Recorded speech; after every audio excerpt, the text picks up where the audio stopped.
Hello, thank you for tuning in again for Chapter 10 of Mr. D and the Chamber of Secrets. Yesterday, we learned that Mr. D, Harry, and Hermione are thinking that it might have been Malfoy who wrote on the wall and who may or may not be the heir to Salazar Slytherin. We also learned that when Harry, Ron, and Hermione talked with Professor Snape, Mr. D, Ron, and Hermione talked with, Snape and Dumbledore, McGonagall, and Filch that Harry didn't want to tell them that he was hearing voices in his head, and that Ron, kind of thinks it's weird. So, that is where we're at with Mr. D and the Chamber of Secrets. They also talked to Moaning Myrtle yesterday for a minute, which is fun. Any time that we get to talk with Moaning Myrtle, any day with Moaning Myrtle is a good day. Chapter 10, The Rogue Bludger. Since the disastrous episode of The Pixies, Professor Lockhart had not brought live creatures to class. Instead, he read passages from his books to them and sometimes reenacted some of the more dramatic bits.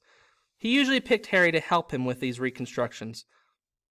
So far, Harry had been forced to play a simple Transylvanian villager whom Lockhart had cured of a babbling curse, a yeti with a cold head, and a vampire who had been unable to eat anything except lettuce since Lockhart had dealt with him. Harry was hauled to the front of the class during their very next defense against the dark arts lesson, this time acting a werewolf. If he hadn't had a very good reason for keeping Lockhart in a good mood, he would have refused to do it. Nice howl, Harry, exactly, and then, if you'll believe it, I pounced. Like this! Slammed him to the floor. Thus, with my one hand, I managed to hold him down, and with my other, put my wand to his throat. I then screwed up my remaining strength, and performed this immensely complex Hormuffus charm. He let out a piteous moan. Go on, Harry, higher than that, good. And the fur vanished, his fangs shrank, and he turned back into a man. Simple, yet effective, and another village will remember me forever as the hero who delivered them from the monthly terror of werewolf attacks. The bell rang and Lockhart got to his feet. Homework. Compose a poem about my defeat of the Wagga Wagga werewolf. Signed copies of Magical Me to the author of the best one. The class began to leave. Harry returned to the back of the room where Ron and Hermione were waiting. Ready? Harry muttered. Wait till everyone's gone, said Hermione nervously. All right. She approached Lockhart's desk, a piece of paper clutched tightly in her hand, Harry and Ron right behind her. Professor Lockhart, Hermione stammered, I wanted to get this book out of the library, just for background reading. She held out a piece of paper, her hand shaking slightly. But the thing is, it's in the restricted section of the library, so I need a teacher to sign for it. I'm sure it would help me with understanding what you say in Gadding with Ghouls about slow-acting venoms. Gadding with Ghouls, said Lockhart, taking the note from Hermione and smiling widely at her. Possibly my very favorite book. You enjoyed it? Oh, yes, said Hermione eagerly. So clever. The way you trapped that last one with the tea strainer. Well, I'm sure no one will mind me giving the best student of the year a little extra help, said Lockhart warmly, and he pulled out an enormous peacock quill. Yes, very nice, isn't it? He said, misreading the revolting look from Ron's face. I usually save it for book signings. He scrawled an enormous loopy signature on the note and handed it back to Hermione. So, Harry, said Lockhart while Hermione folded the note with fumbling fingers and slipped it into her bag, tomorrow's the first Quidditch match of the season. I believe. Gryffindor against Slytherin, is it not? I hear you're a useful player. I was a seeker too. I was asked to try for the national squad, but preferred to dedicate myself to the eradication of the dark forces. Still, if you ever feel the need for a little private training, don't hesitate to ask. Always happy to pass on my expertise to less able players. Harry made an indistinct noise in his throat and then hurried off after Ron and Hermione. I don't believe it, he said as the three of them examined the signature on the note. He didn't even look at the book we wanted. That's because he's a brainless git, said Ron. But who cares? We've got what we needed. He is not a brainless git, said Hermione shrilly as they half ran towards the library. Just because he said you were the best student of the year. They dropped their voices as they entered the muffled stillness of the library. Madame Pince, the librarian, was a thin, irritable woman who looked like an underfed vulture. How would you like that to be your description of, if someone describes them? A thin, irritable woman who looked like an underfed vulture. That's funny. Most potent potions? She repeated suspiciously, trying to make the note trying to take the note from Hermione. But Hermione wouldn't let it go. I was wondering if I could keep it, she said breathlessly. Oh, come on, said Ron, wrenching it from her grasp and thrusting it at Madame Pince. We'll get you another autograph. Lockhart'll sign anything if it stands still long enough. Madame Pince held the note up to the light as though trying to detect a forgery, but it passed the test. She stalked away between the lofty shelves and returned several minutes later carrying a large and moldy-looking book. Hermione put it carefully into her bag, and they left, trying not to walk too quickly or look too guilty. 5 minutes later, they were barricaded in Moaning Myrtle's out-of-order bathroom once again. Hermione had overridden Ron's objections by pointing out that it was the last place anyone in their right minds would go, so they were guaranteed some privacy. Moaning Myrtle was crying noisily in her stall, but they were ignoring her, and she them. Hermione opened the most potent potions carefully, and the three of them bent over the damp, spotted pages. It was clear from a glance why it belonged in the restricted section. Some of the potions had the effects almost too gruesome to think about, and there were some very unpleasant illustrations, which included a man who seemed to have been turned inside out, and a witch sprouting several extra pairs of arms out of her head. Here it is, said Hermione excitedly, as she found the page headed Polyjuice Potion. It was decorated with drawings of people halfway through transforming into other people. Harry sincerely hoped the artist had imagined the looks of intense pain on their faces. This is the most complicated potion I have ever seen, said Hermione as they scanned the recipe. Lacewing flies, leeches, fluxweed, knotgrass, she murmured, running her finger down the list of ingredients. Well, they're easy enough. They're in the student store cupboard. We can help ourselves. Oh, look, powdered horn of bicorn. I don't know where we're going to get that. Shredded skin of the boomslang? That'll be tricky too. And, of course, a bit of whoever we want to change into. Excuse me? Said Ron sharply. What do you mean, a bit of whoever we're changing into? I'm drinking nothing with crab's toenails in it. Hermione continued as though she hadn't heard him. We don't have to worry about that yet, though, because we add those last bits. Ron turned speechless to Harry, who had another worry. Do you realize how much we're going to have to steal, Hermione? Shredded skin of a boomslang? That's definitely not in the student's cupboard. What are we going to do, break into Snape's private stores? I don't know if this is a good idea. Hermione shut the book with a snap. Well, if you two are going to chicken out, fine, she said. There were bright pink patches on her cheeks, and her eyes were brighter than usual. I don't want to break rules, you know. I think threatening Muggleborns is far worse than brewing up a difficult potion. But if you don't want to find out if it's Malfoy, I'll go straight to Madame Pince now and hand the book back in. I never thought I'd see the day when you'd be persuading us to break rules, said Ron. All right, we'll do it. But no toenails, okay? How long will it take to make, anyway? Said Harry as Hermione looked happier, opening the book again. Well, since the fluxweed has got to be picked at the full moon and the lacewings have to be stewed for 21 days, I'd say it'd be ready in a month if we can get all the ingredients. A month? Said Ron. Malfoy could have attacked half the Muggleborns in the school by then. But Hermione's eyes narrowed dangerously again, and he added swiftly, but it's the best plan we've got, so full steam ahead, I say. However, while Hermione was checking that the coast was clear for them to leave the bathroom, Ron muttered to Harry, It'll be a lot less hassle if you can just knock Malfoy off his broom tomorrow. Harry woke early on Saturday morning and lay for a while thinking about the coming Quidditch match. He was nervous, mainly at what he thought Wood would say if Gryffindor lost, but also at the idea of facing a team mounted on the fastest racing brooms gold could buy. He had never wanted to beat Slytherin so badly. After half an hour of lying there with his insides churning, he got up, dressed, and went down to breakfast early, where he found the rest of the Gryffindor team huddled at the long, empty table, all looking uptight and not speaking much. As 11 o'clock approached, the whole school started to make its way down to the Quidditch stadium. It was a muggy sort of day, with a hint of thunder in the air. Ron and Hermione came hurrying over to wish Harry good luck as he entered the locker room. The team pulled on their scarlet Gryffindor robes, then sat down to listen to Wood's usual pre-match pep talk. Slytherin has better brooms than us, he began. No point denying it, but we've got better people on our brooms. We've trained harder than they have. We've been flying in all weathers. Too true, muttered George. And I haven't been properly dry since August. And we're going to make them rue the day they let out that little bit of slime, Malfoy, buy his way onto their team. Chest heaving with emotion, Ron Wood turned to Harry. It'll be down to you, Harry. Show them that a seeker has to do something more than have a rich father. Get to that snitch before Malfoy or die trying, Harry, because we've got to win today. We've got to. So, no pressure, Harry, said Fred, winking at him. As they walked out onto the pitch, a roar of noise greeted them, mainly cheers, because Ravenclaw and Hufflepuff were anxious to see Slytherin beaten. But the Slytherins in the crowd made their boos and hisses heard too. Madam Hooch, the Quidditch teacher, asked Flint and Wood to shake hands, which they did, giving each other threatening stares and gripping rather harder than necessary.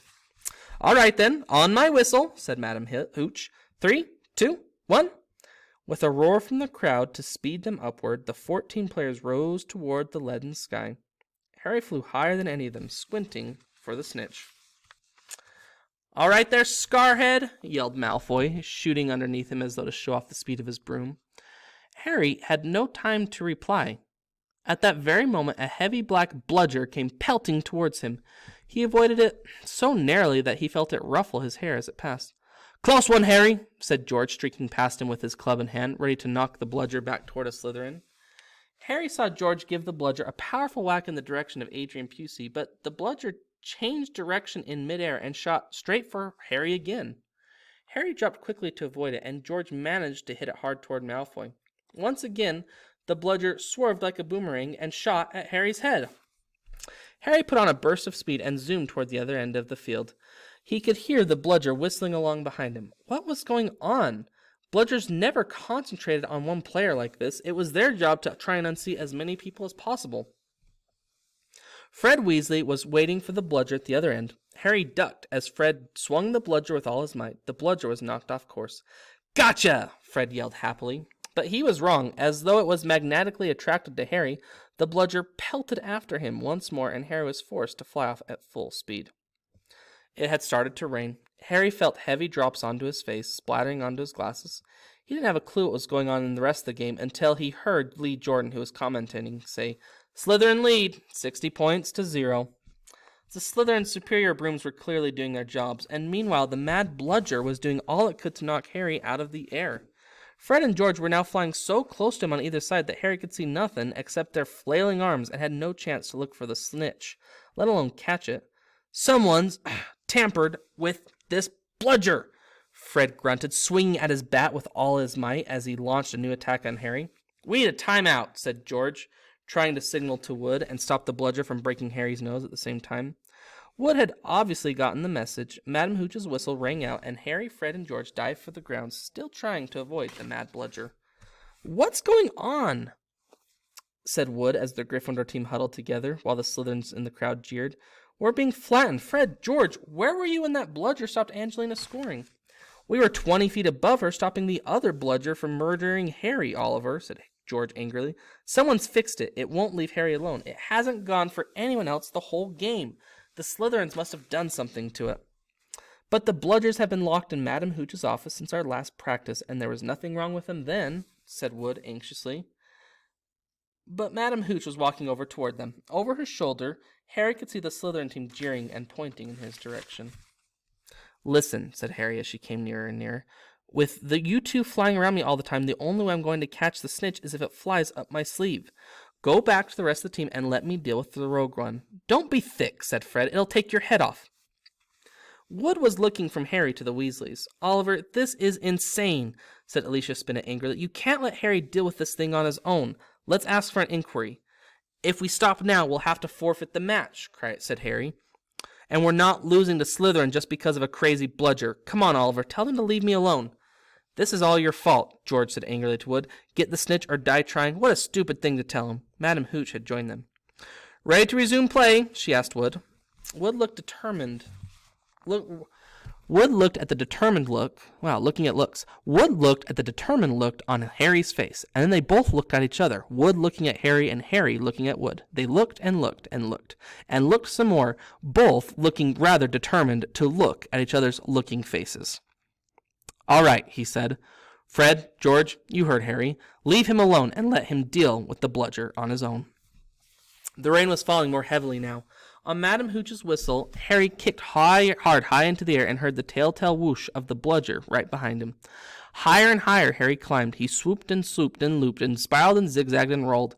Slightly dizzy, he nevertheless kept his eyes wide open, the rain speckling on his glasses, and ran his nostrils and ran up his nostrils as he hung upside down, avoiding another fierce dive from the bludger. He could hear laughter from the crowd. He knew he must look very stupid, but the rogue bludger was heavy and couldn't change direction as quickly as Harry could. He began a kind of roller coaster ride around the edges of the stadium, squinting through the silver sheets of rain to get to the Gryffindor goalposts, where Adrian Pusey was trying to get past Wood. A whistling in Harry's ear told him the bludger had just missed him again. He turned right over and sped in the opposite direction. "Training for the ballet, Potter," yelled Malfoy, as Harry was forced to do a stupid kind of twirl in midair to dodge the bludger. And he fled, the bludger trailing a few feet behind him, and then, glaring back at Malfoy in hatred, he saw it. The golden snitch.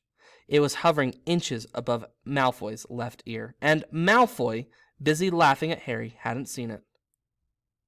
For an agonizing moment, Harry hung in midair, not daring to speed toward Malfoy in case he looked up and saw the snitch. Wham! He had stayed still too long. The bludger had hit him at last, smashed into his elbow, and Harry felt his arm break. Snap. Ptsch. Dimly dazed by the searing pain in his arm, he slid sideways on his rain-drenched broom, one knee still crooked over it, his right arm dangling useless at his side. The bludger came pelting back for a second, this time aiming at his face. Harry swerved out of the way, one idea firmly lodged in his numb brain: get to Malfoy. Through a haze of rain and pain, he dived for the shimmering, sneering face below him, and saw its eyes widen with fear. Malfoy thought Harry was attacking him. "What the?" he gasped, careening out of Harry's way. Harry took the remaining hand off his broom and made a wild snatch. He felt his fingers close on the cold snitch, but now, only gripping the broom with his legs, there was a yell from the crowd below, as he headed straight for the ground, trying hard not to pass out. With a splattering thud, he hit the mud and rolled off his broom. His arm was hanging at a very strange angle, riddled with pain. He heard, as though from a distance, a great deal of whistling and shouting. He focused on the snitch clutched in his good hand. "Aha," he said vaguely. "We've won." And then he fainted. All right, that's the end of the book, folks. We meet the end of Harry Potter. He fell off his broom. Wood did say, win the game or die trying, and Harry was able to do both. He's able to get his arm broken and then fall off the broom, getting the golden snitch. So this one's a little bit shorter than the other book, but good book. That's the end of Harry Potter.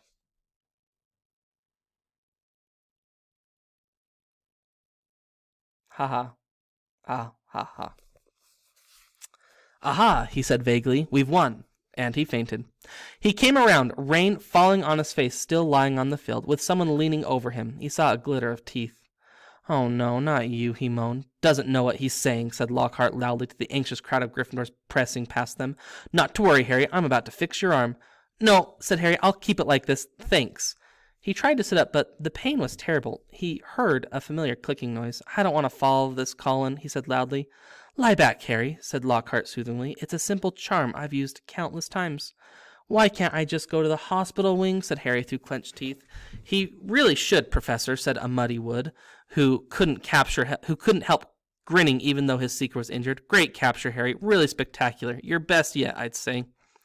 Through the thicket of legs around him, Harry spotted Fred and George Weasley wrestling the rogue bludger into a box. It was still putting up a terrific fight.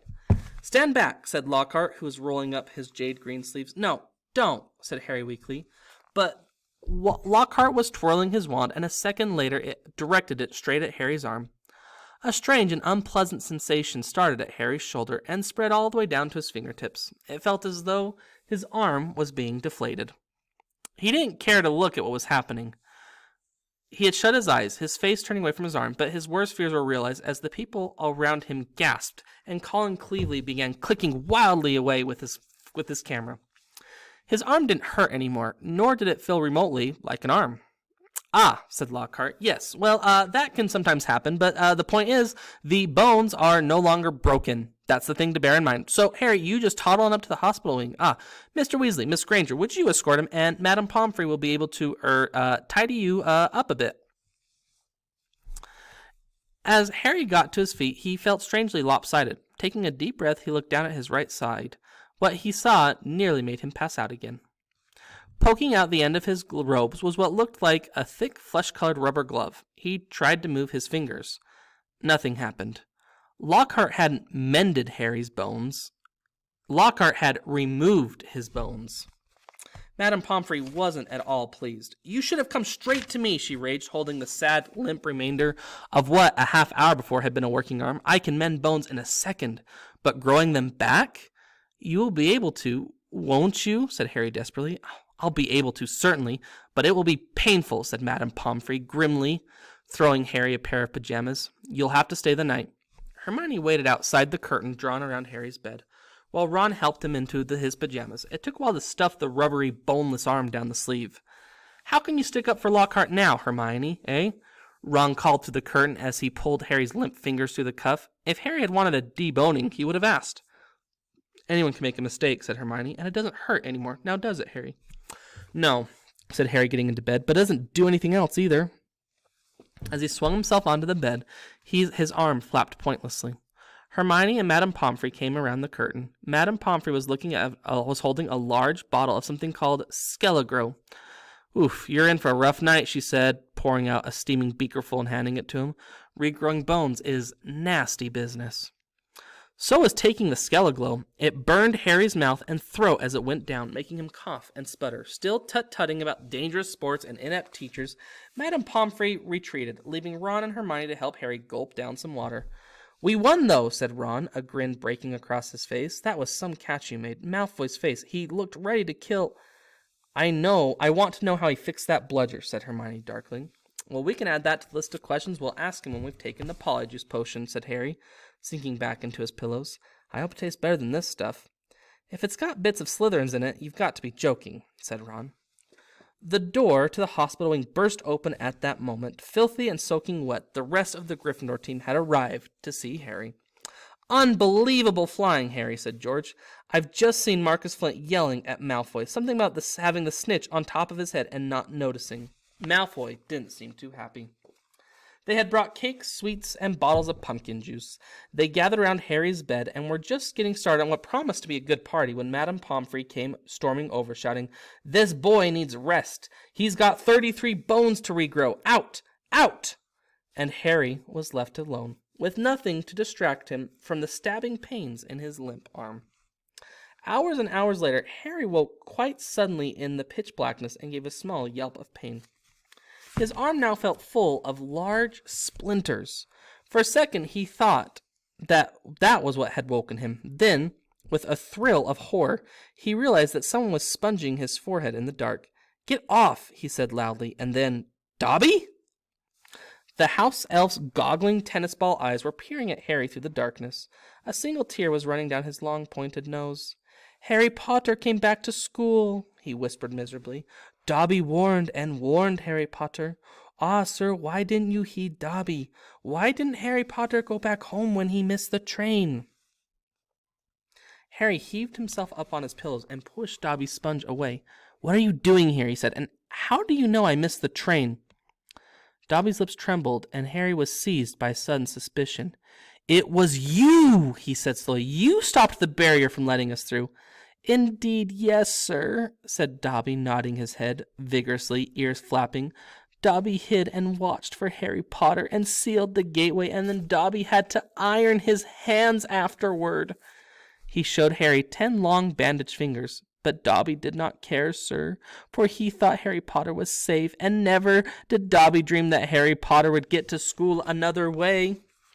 He was rocking backward and forward, shaking his ugly head. "Dobby was so shocked when he heard Harry Potter was back at Hogwarts, he let his master's dinner burn. Such a flogging Dobby never had, sir."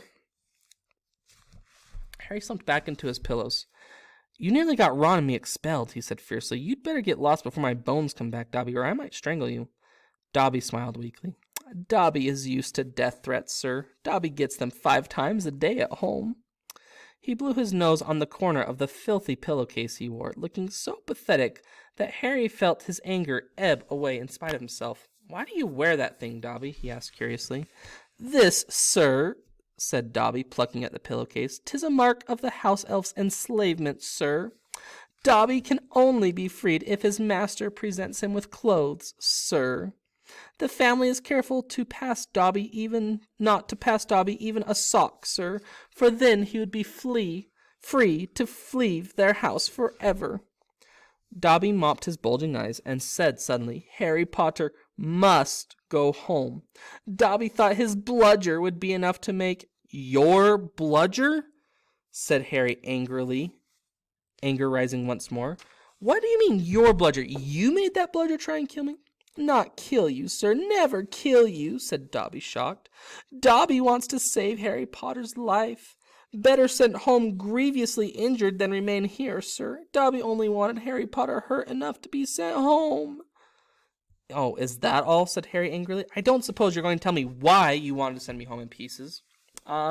If Harry Potter only knew, Dobby groaned, more tears dripping onto his ragged pillowcase. If he knew what he means.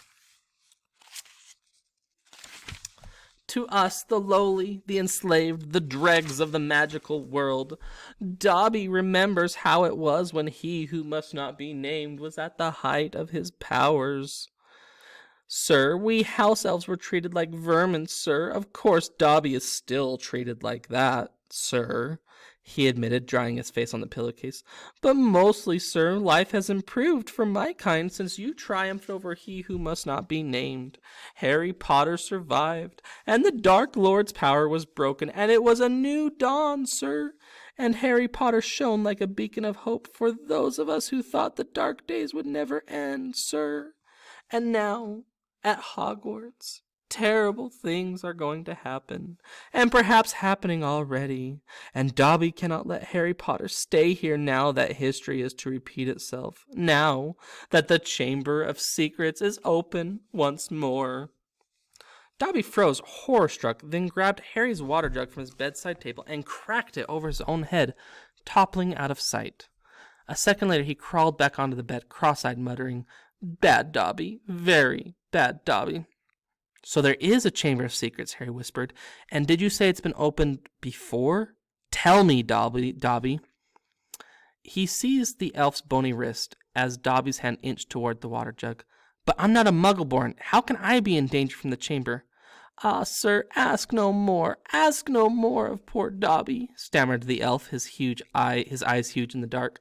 Dark deeds are planned in this place, but Harry Potter must not be here when they happen. Go home, Harry Potter, go home. Harry Potter must not meddle in this. 'Tis too dangerous. Who is it? Harry said, keeping a firm hold on Dobby's wrist to stop him from hitting himself with the water jug again. Who opened it? Who opened it last time? Dobby can't, sir. Dobby can't. Dobby mustn't tell, squealed the elf. Go home, Harry Potter, go home. I'm not going anywhere, said Harry fiercely. One of my best friends is a Muggleborn. She'll be first in line if the chamber really has been opened. Harry risks his life for his friends, moaned Dobby in a kind of miserable ecstasy. So noble, so valiant. But he must save himself. He must. Harry Potter must not. Dobby suddenly froze, his bat ears quivering. Harry heard it too. There were footsteps coming down the passageway outside. Dobby must go, breathed the elf, terrified. There was a loud crack, and Harry's fist was suddenly clenched on thin air. He slumped back into bed, his eyes on the dark doorway to the hospital wing as the footsteps drew nearer. The next moment, Dumbledore was backing into a dormitory, wearing a long woolly dressing gown and a nightcap. He was carrying one end of what looked like a statue. Professor McGonagall appeared a second later, carrying its feet. Together, they heaved it onto the bed. Get Madame Pomfrey, whispered Dumbledore, and Professor McGonagall hurried past the end of Harry's bed out of sight. Harry lay quite still, pretending to be asleep. He heard urgent voices, and then Professor McGonagall swept back into view, closely followed by Madame Pomfrey, who was pulling a cardigan on her nightdress. He heard a sharp intake of breath. What happened? Madame Pomfrey whispered to Dumbledore, bending over the statue on the bed. Another attack, said Dumbledore. Minerva found him on the stairs. There was a bunch of grapes next to him, said Professor McGonagall. We think he was trying to sneak up here to visit Potter.